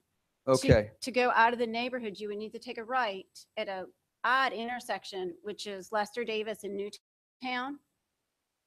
Have to kind of scoot back sometimes anyways, because it's a weird turn. Mm-hmm. And then you would enter the Cuthbertson and Newtown light, which is for a left, you have to wait for oncoming traffic. There's a new preschool along the way, which they are handmade doing their own traffic thing before you even get to Cuthbertson. And all of that backs up Okay. already on a 2-lane, not improved road. Okay. So the suggestion is right now in option G, planning block 136 feeds into, moves from Weddington Elementary, Middle High into Wesley Chapel, and then Cuthbertson Middle High. Correct. Okay. So that's 160 students. Weddington Elementary in option G has 605. So that'd be about 760. So they'd be, then their capacity is 701. So, but it would still be lower than what they currently have in terms of enrollment. Just to give you kind of a preview on that. And then Middle and High. What subdivision? Hollister. Which? The Weddington Elementary. So it would bring Weddington even higher, higher than 100 than what it is in option E, which is which in option G, I'm sorry. Yeah, it's 110 now. So there would have to be some other adjustments to made to balance that out.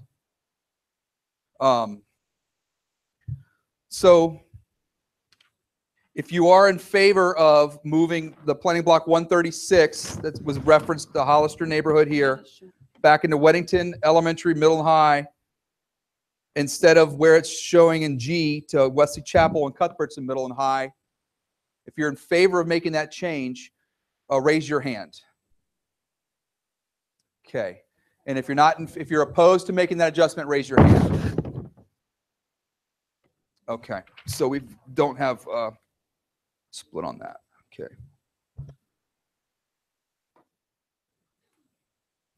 Matt, will you provide tabular data on our 4 new options so that we can look at the numbers and comprehensive utilization?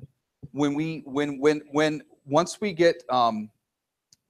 do the stickers at the next meeting, I will, depending on the 3 that are determined, I will be bringing new numbers to you. Absolutely.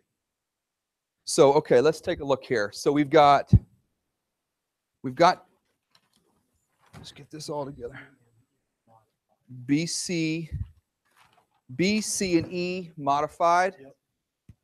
Okay. Are we doing the sticker exercise on the modified?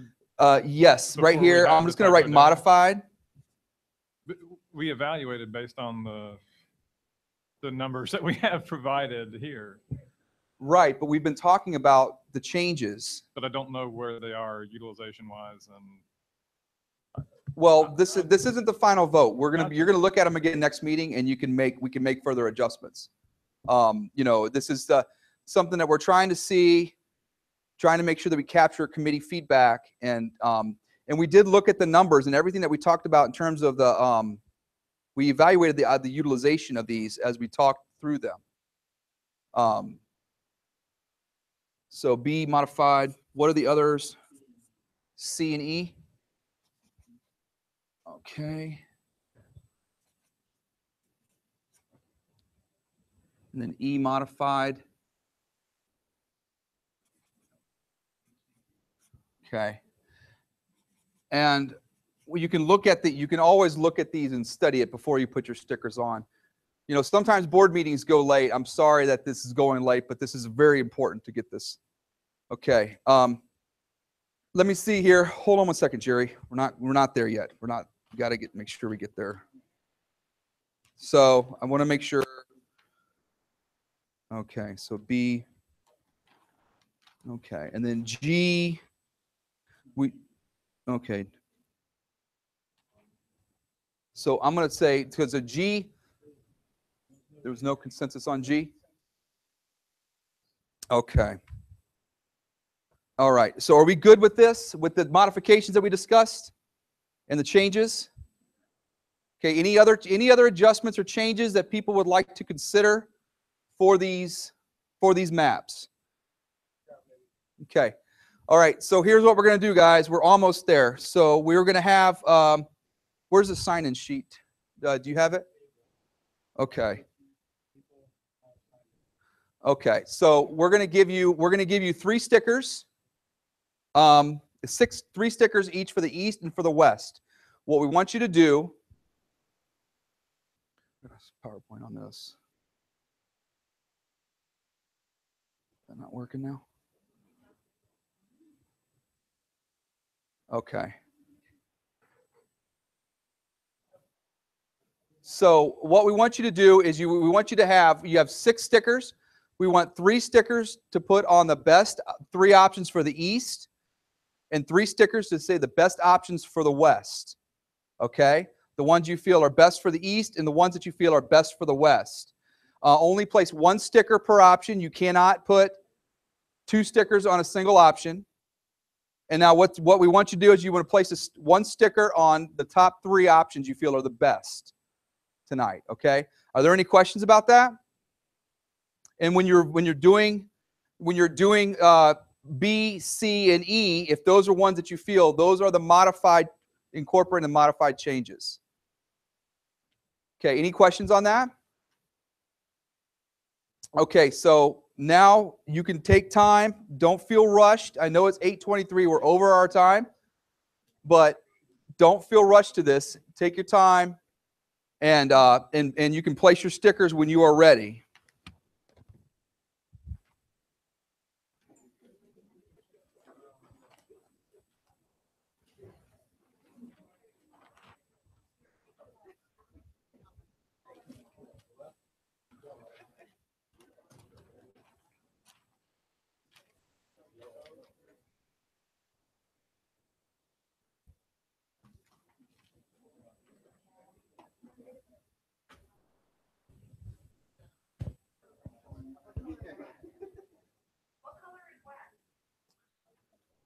Yellow.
O- Okay, has everybody placed their stickers then?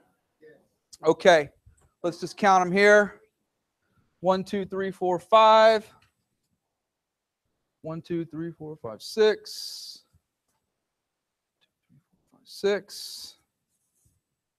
1, 2, 3, 4, 5, 6, 7, 8. 3, 4, 5. 4. 5. 5.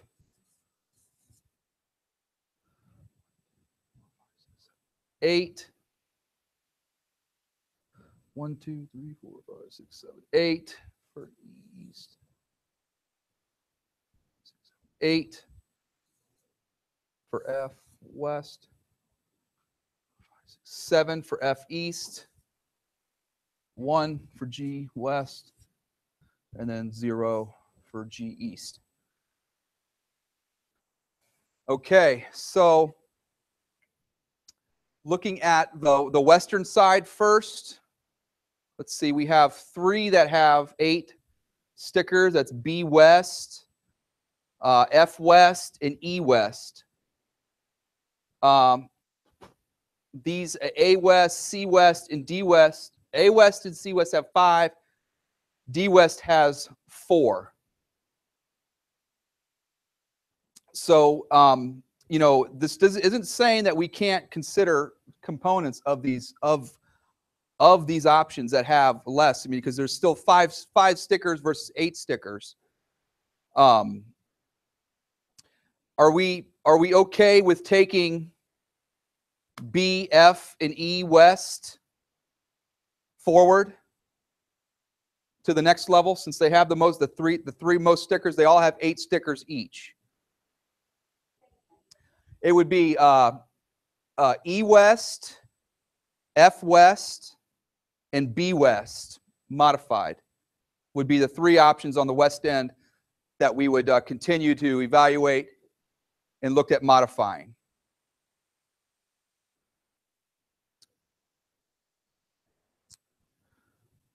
Okay, so is anybody opposed to moving ahead with these 3 as the 3 options? Still being able to look at the others and look at concepts to make modifications if possible or necessary. That's right. Right. Okay. So.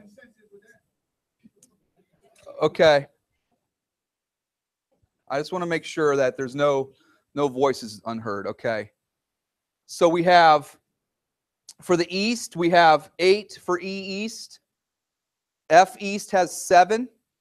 So those are the two of the top ones. And then we have a tie on A and B East. Okay, so we have a tie on A and B East. Now, what we typically do at this point is we'll give you another sticker, and you guys put your sticker on the one between A and B East that you feel is best to try to determine the top, to try to break the tie.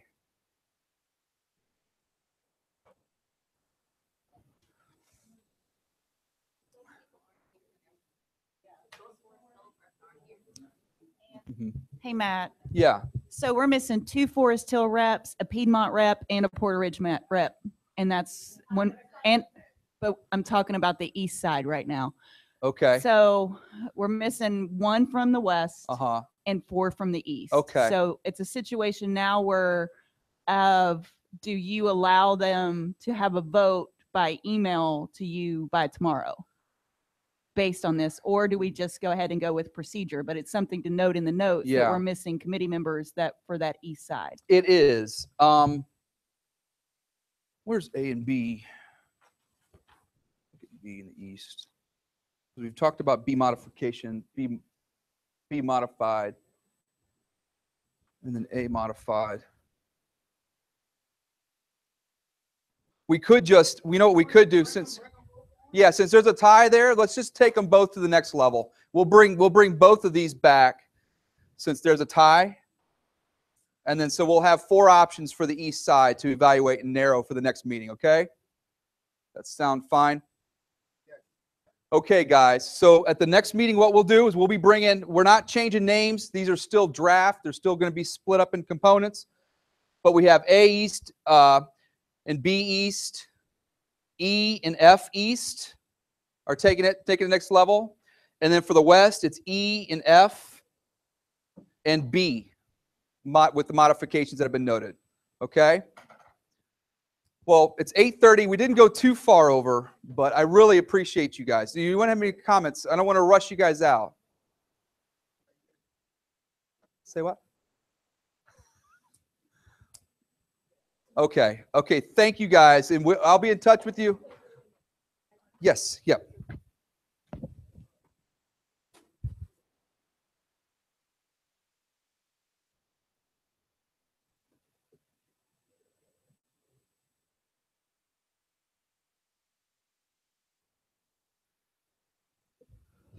One final thought is that when one of the things we want you to do between now and November is we want to keep meeting the meetings that are being held, keep it at the committee, okay? We don't want you to go to specific subdivisions and talk to subdivisions if they invite you to come to meetings and things like that, because we want to make sure the full committee benefits from meetings, okay? So let's not meet, especially as a group, outside of committee meetings, okay? But that's all we have, and we'll see you on November the 30th, okay, at 6 p.m. I'll be in touch in the meantime. I'll get you guys these numbers as soon as we have them ready. Thank you for bearing with us for about 30 minutes over agenda, but you guys have a good night. We'll talk soon.